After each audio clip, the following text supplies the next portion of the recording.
it comes to being redneck, hell, I didn't write the book.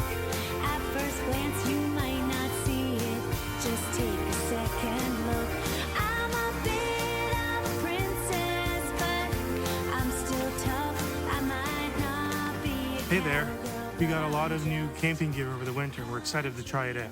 So we're gonna try some out today. First things first, I wanna specify nothing in this video today has been sponsored. These is just new gear I've gotten over the winter. And we're just gonna try it out, make sure it works before we go. The first one is One Tigress Camping, and it's a giant new camping chair I've gotten. And we're going to see if it's any better than the last one that broke on me last year. This is much more heavy duty. It is a lot heavier though. It is, I believe, kind of feels like 4 pounds. It's certainly not ultralight, but it does hold people up to 270 pounds. And as I am a bit on the heavier side, that's good for me.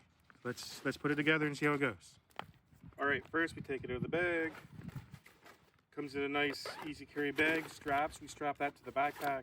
You don't put it in, it's too big, but it just sort of hangs on the outside underneath.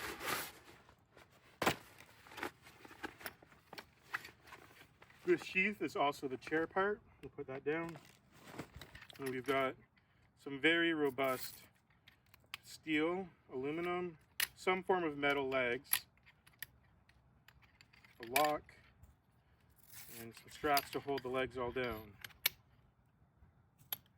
It's all sort of like if you've done a tent post before, this is the same idea. It straps in and out the same way as a tent post would.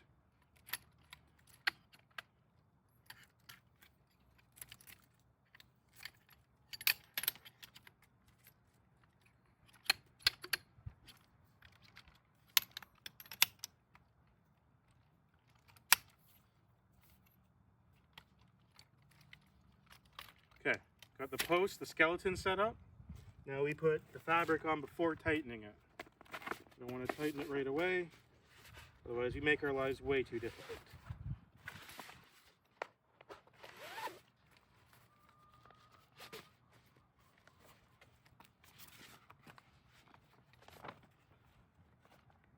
So that goes in the bottom there.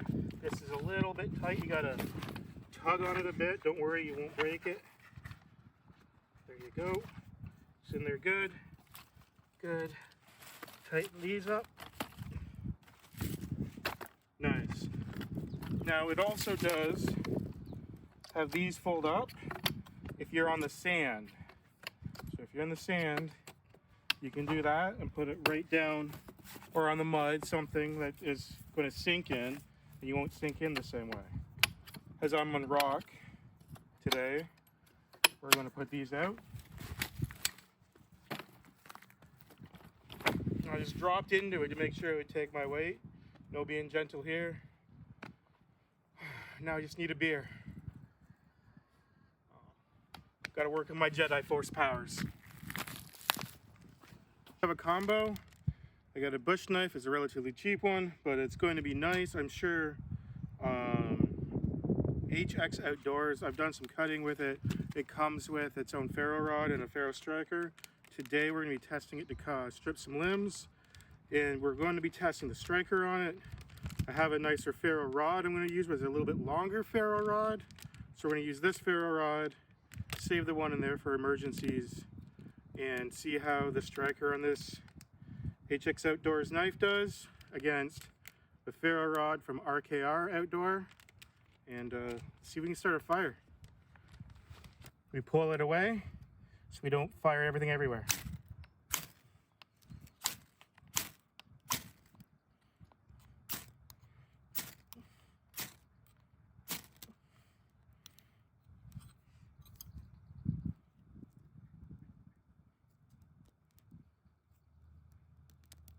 So it comes in this plastic foam box, which is nice. This is how it's shipped.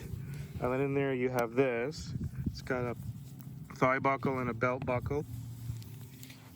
Fire's getting really hot here. And then here, as you can see, this is a ferro rod bit, just comes out, goes back in. I've struck it a few times, it does clear material. Then you have the buckle here for the knife. And that's the knife there. You can see for my thumb size for comparison. Balances right on the tang there, which is actually pretty good. Grip is plastic and rubber, but it feels nice and good. There's a striking pad and it cuts well. I'll set it up and show you. Don't need a knife for this, but I just want to demonstrate its cuttingness.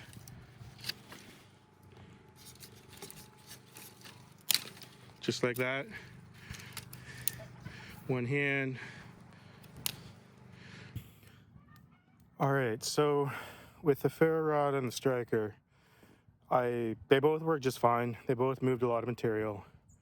I'm going to go with the striker that came with the ferro rod just because I find there was a lot of discoloration happening on the knife. And here, I can show you as well. And then not only was there discoloration on the knife, there didn't seem to be any noticeable advantage to use this particular knife over the ferro rod that comes with it.